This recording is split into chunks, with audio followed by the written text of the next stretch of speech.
I think there are three main things that the developer needs to concentrate on.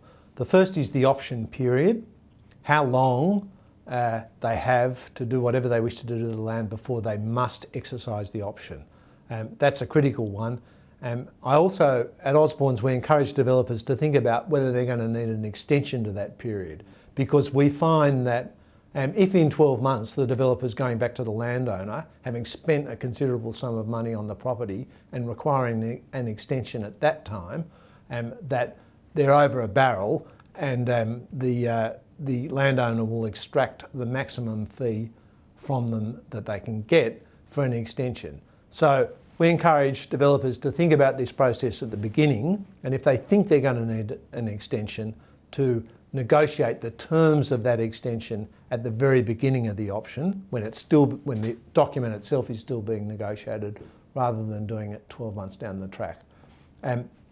The other obvious thing is the price that is going to be paid for the property if the option is exercised. And there are a number of possibilities that are available to the parties here. Often, if a rezoning is being contemplated in relation to the land, the developer might offer the landowner a particular price, but increase that price if they receive a favourable floor space ratio.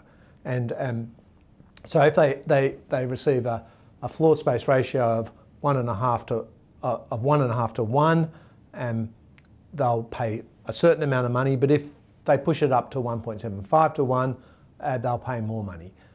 These clauses are notoriously difficult to draft. In order to be enforceable, they need to be certain. And this is something at Osborne's that we do fairly frequently. We've had a lot of experience in, and we can guarantee the developer that if we get instructions to draft a rise and fall price clause in the contract, it will be enforceable. There are a number of mechanical issues that need to be addressed, or that should be addressed in the option agreement, in order to make the developer's life easier after the option has been signed. One in particular is to obtain at the outset a letter of consent from the landowner addressed to the local council or whoever the consent authority is, allowing the developer to put in a development application in respect of the land. Our experience has been that if the developer has to go back to the landowner a month or two after the option has been signed to obtain this letter of consent, there'll always be practical difficulties with that approach. So at Osborne's, we make sure that as part of the package that's entered into at the beginning, there's always a letter of consent addressed to the council or the consent authority, which allows the developer to put in a development application. Another issue that's relevant in terms of the mechanical things you need to get right for options is to make sure that the developer can get on the land with his surveyors and consultants, architects, etc., to work up the development application that they're going to put in. This can often be difficult if the property is tenanted.